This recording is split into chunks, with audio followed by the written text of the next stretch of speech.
नमस्कार दर्शक बंधु आपण को स्वागत।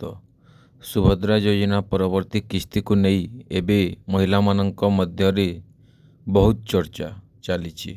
विशेषकर अगस्ट 28 तारीख एवं राखी पूर्णिमा को नहीं अनेक प्रश्न आसुची।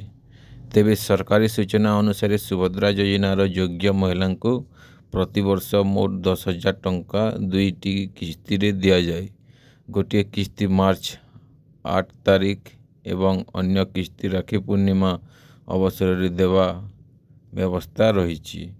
यही टंका योग्य हिताधारी आधार संयुक्त एवं डीपीटी सक्रिय बैंक खाता को पठा जाए।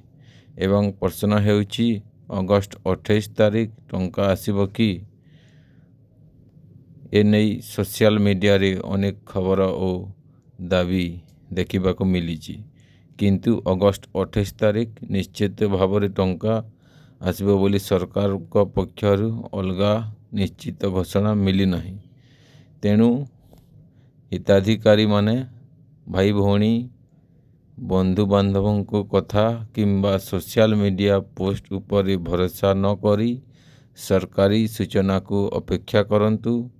आपणक खाता रे सुभद्रा टंका आसीबा पई आधार बैंक लिंक डीपीटी एवं अन्य आवश्यक तथ्य ठीक अच्छी कि नहीं ताहा मध्य जांच करी रखंतु।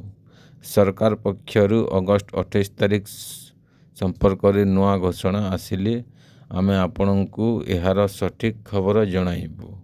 तेणु एभली सरकारी योजना सठिक अपडेट पाई आम चैनल को सब्सक्राइब करंतु एवं वीडियो को शेयर करंतु।